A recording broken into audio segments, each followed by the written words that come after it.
Chapter 3. By all that's holy, Turner, you couldn't wait before you decided to embarrass me in front of a new congregation? I didn't mean to embarrass you. First you harassed Mrs. Cobb, walking past her house without a shirt and throwing stones at her fence. And now you brawl in the street with Deacon Hurd's son, with the deacon's son. But perhaps you're right. I cannot possibly imagine how that would embarrass me, the new minister. Look, people will say, are already saying, he can't handle his own son. How could he possibly handle a church? And that's not all they'll be saying. They'll be saying... A single high-metal ring on the phone broke off what people would say about the new minister. Glaring, Reverend Buckminster went to answer it, and Turner wondered if he was free to go upstairs. His damp clothes were pretty much clamped against his skin, and as they dried, the starch was tightening. Soon he figured he wouldn't be able to breathe. He supposed he'd better wait for his father. Heaven only knew what new sin committed by the minister's son was being announced over the phone. It was probably Mrs. Cobb doing the announcing.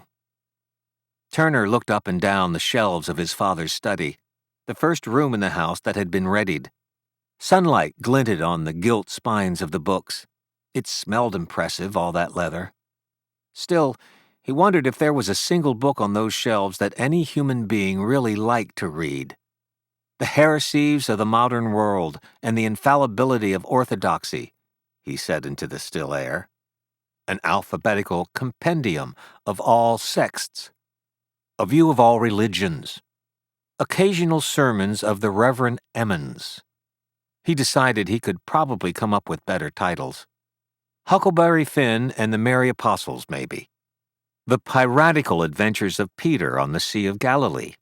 Occasional sermons on how God intended baseball be played. He felt his father come back into the room, the door shut. Tightly.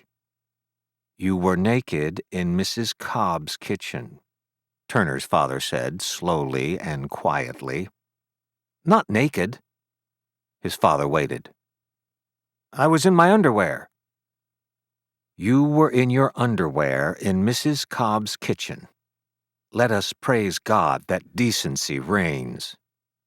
The rest of the conversation went about as badly as it could go, particularly at the end, when Turner had to promise he would ask Mrs. Cobb's pardon the next day, and would, to improve his own soul and to bring light to her dark loneliness, resolve not only to read to her for the summer, but to play the organ for her at least 3 times a week as well, taking care all the while to remain fully dressed. And while it was to be recognized that he was still a young boy, yet he would resolve to conquer his debased self so that he would not be an embarrassment to his father, but would instead shine brightly as an example of Christian charity to all. Much like Willis Hurd.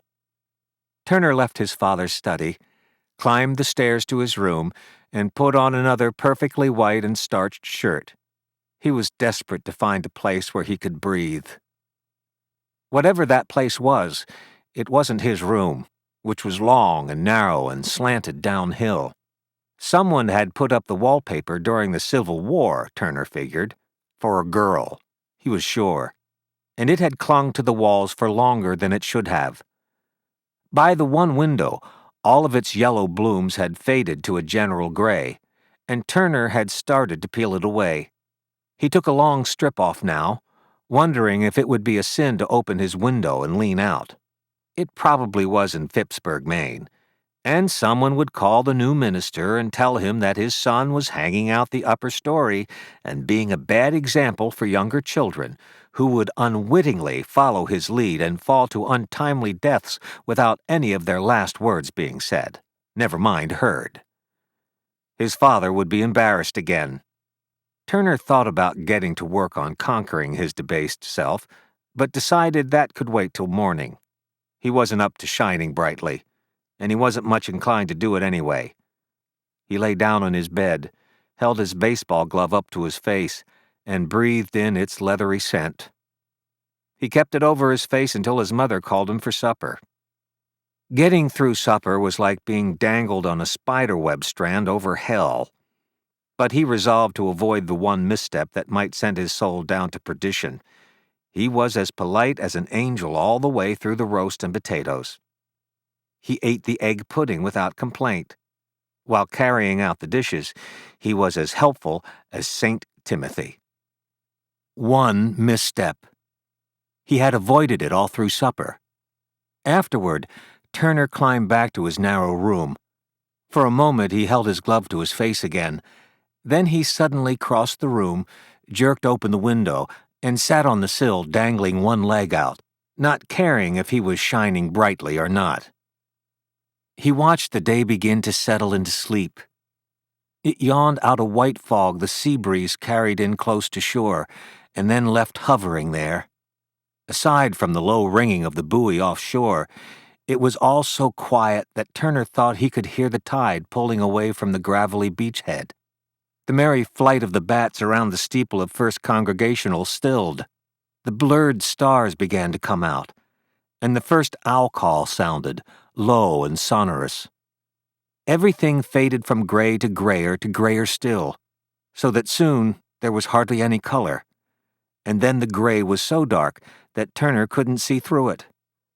And suddenly there was the moon, joking around in the haze and tossing a dull light that shimmered the fog to the color of old pearls. Turner thought that maybe there were times when Maine would do. Then he heard the phone ring, and after a minute, Reverend Buckminster hollered up the stairs.